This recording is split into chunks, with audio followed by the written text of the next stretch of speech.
என்னையா ஏமாத்துற? இருடி வரேன். ஏமாற்ற பார்த்த காதலனை ஒரு வழி பண்ண தில் இளம்பெண். செம்ம இன்ட்ரெஸ்டிங்.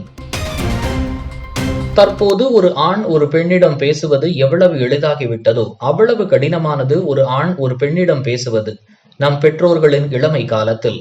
அதைவிட மிகவும் கடினமானது நம்முடைய பாட்டி தாத்தாவின் இளமை காலத்தில். ஆனால் அன்று காதல் இருந்ததா அல்லது இல்லையா என்று பார்த்தால் இருந்திருக்கிறது. இன்றளவும் காதல்தான் பல இடங்களில் ஆட்சி செய்து வருகிறது. அப்படி காதலித்து தன் மனதளவில் பிடித்து திருமணம் செய்து கொள்ள வேண்டும் என்ற அளவிற்கு ஒரு ஆண் பெண் வந்துவிட்டார்கள் என்றால் அவர்கள் தங்கள் பெற்றோர்களின் அனுமதி பெற்று திருமணம் செய்து கொள்கிறார்கள்.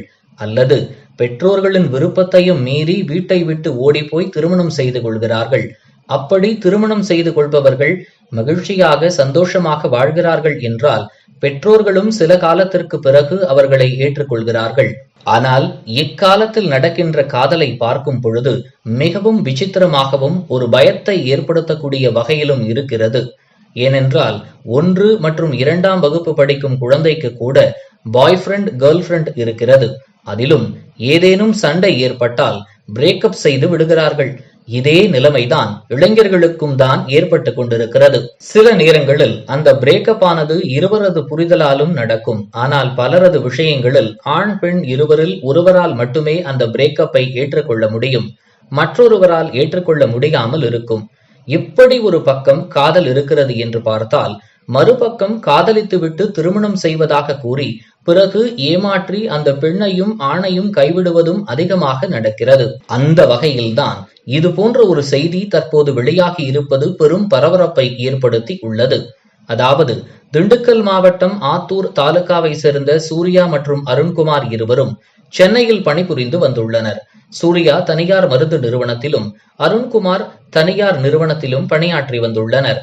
இருவரும் ஒரே ஊரை சேர்ந்தவர்கள் என்பதால் நன்கு பழக்கமானவர்களாக இருந்துள்ளனர். மேலும் இவர்கள் 3 ஆண்டுகளாக காதலித்து வந்ததாகவும் கூறப்படுகிறது. இதனையடுத்து சென்னை குன்றத்தூரில் தனியாக வீடு ஒன்றை வாடகைக்கு எடுத்து இருவரும் கணவன் மனைவியாக கடந்த 1 வருட காலமாக வாழ்ந்து வந்துள்ளனர். அந்த சமயத்தில் கடந்த 4 மாதங்களுக்கு முன்பு சூர்யா கர்ப்பமானதாக சென்னை குன்றத்தூரில் தனியாக வீடு ஒன்றை வாடகைக்கு எடுத்து இருவரும் கணவன் மனைவியாக கடந்த 1 வருட காலமாக வாழ்ந்து வந்துள்ளனர் என்பது குறிப்பிடத்தக்கது. அப்போது அருண்குமார் சூர்யாவிடம் நான் கண்டிப்பாக திருமணம் செய்து கொள்வதாக கூறி அந்த கர்ப்பத்தை கலைக்க வற்புறுத்தியுள்ளார். சூர்யாவும் அருண்குமாரின் பேச்சை கேட்டு கர்ப்பத்தையும் கலைத்துவிட்டு பிறகு ஊருக்கு இருவரும் திரும்பி வரும் பொழுது பெற்றோர்களிடம் அனுமதி பெற்று திருமணம் செய்து கொள்வதாக அருண்குமார் கூறியுள்ளதை நம்பியிருந்த சூர்யாவிற்கு அருண்குமார் பெரும் ஏமாற்றத்தை கொடுத்துள்ளார். அதாவது சூர்யாவை ஏமாற்றிவிட்டு வேறொரு பெண்ணை பார்த்து அவருடன் நிச்சயம் வரையும் சென்றுள்ளார் அருண்குமார். இதனால் கடுமையான மன உளைச்சலுக்கு உள்ளான சூர்யா அருண்குமாரின் வீட்டின் முன்பே தற்கொலை செய்து கொள்ளும் முயற்சியில் ஈடுபட்டுள்ளார். இதனை அறிந்த அருண்குமாரின் பெற்றோர்கள் சூர்யாவை மருத்துவமனைக்கு அழைத்து சென்று சிகிச்சை கொடுத்துள்ளனர். இந்த சம்பவம் அப்பகுதி முழுவதும் பெரும் பரபரப்பை ஏற்படுத்தி உள்ளது.